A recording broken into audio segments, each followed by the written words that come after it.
woof, woof, woof. Ah, ah, ah, ah, ah, ah. One of the most frequently asked questions I get as a hypnotherapist is, will you make me bark like a dog? Well, in this video, I'd like to answer that and other frequently asked questions. My name is Worthey, and it's my mission to tap into the science of finding your spiritual self for healing and life transformation. So, one of the first questions I get regarding hypnosis is, what's the goal? The goal of hypnosis is to access your subconscious mind. Our conscious mind only takes up about 5 to 10% of our total mind capacity. It's like the surface of the ocean, and the subconscious is like the depths of the ocean. The subconscious does all the mental processes that we're not consciously aware of. And not only that, it is also the realm of creativity, your intuition, and your wisdom.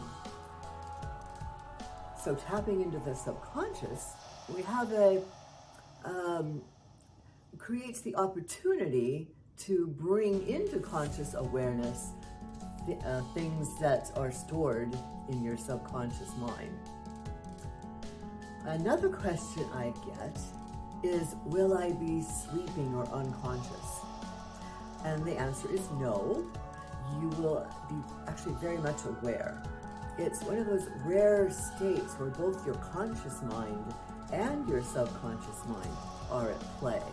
And we actually have a conversation with your subconscious. Sometimes we get as deep as your higher self, which is really cool. Again, there are layers. Our mind is multidimensional or different. Think of it as different frequencies of information. Of course, the main question: will you make me bark like a dog?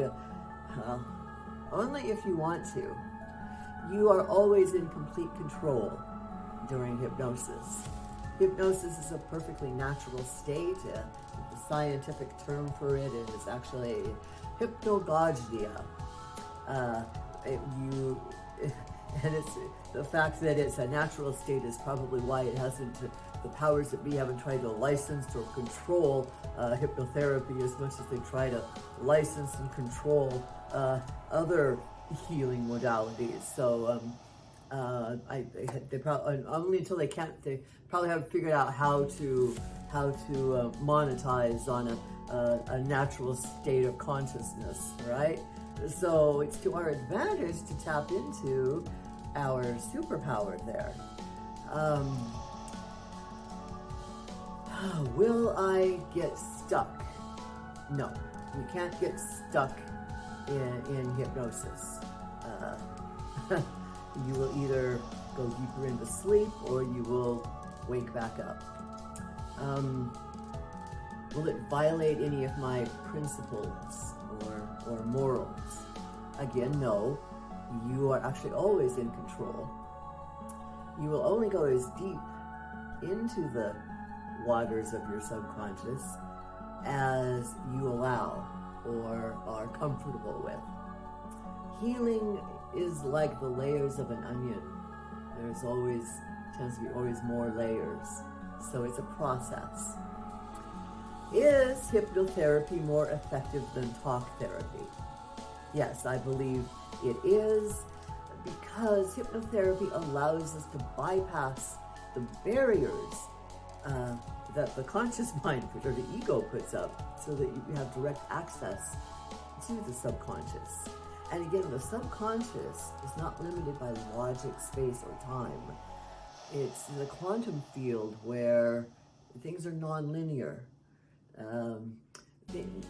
Think of the mind, it's not just our brain. Our brain is a tool that processes consciousness.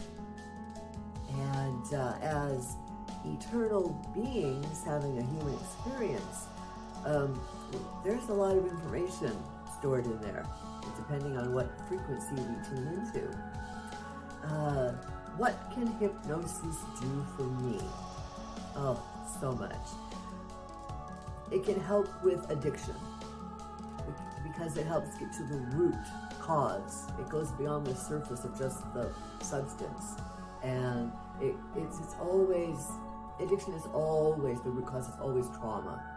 So we're able to go in and when we regress to either childhood to childhood, our intention is to bring to light sometimes these unconscious patterns that are running the show down there. And so when we bring them to light, then we can reconceptualize them so that you can move forward without your subconscious continually running on that same program or same pattern. Hypnosis is good for any stuck pattern. You have to either a physical habit, mental habit. It's also good to get over insomnia, because getting a good quality sleep is so important. It's when we do our healing. And again, when you're in that relaxed state of hypnosis, you're in a state that's conducive to deep healing. Let's see, what else is it good for? It's great for spiritual guidance, metaphysical answers. If you're dealing with grief or loss of a loved one, sometimes we can tap into the energy of that person and have a conversation with them. It's good for enhancing creativity. It's good for developing more love for yourself, so you can be more creative, more loving, more spiritual. That you will know yourself so much better, and to know thyself is key to everything. And I believe that the heart of hypnosis is that it's a state of consciousness or state of being that creates a potential extension of self beyond our usual boundaries. Now remember, folks, with an open heart and an open mind, anything is possible.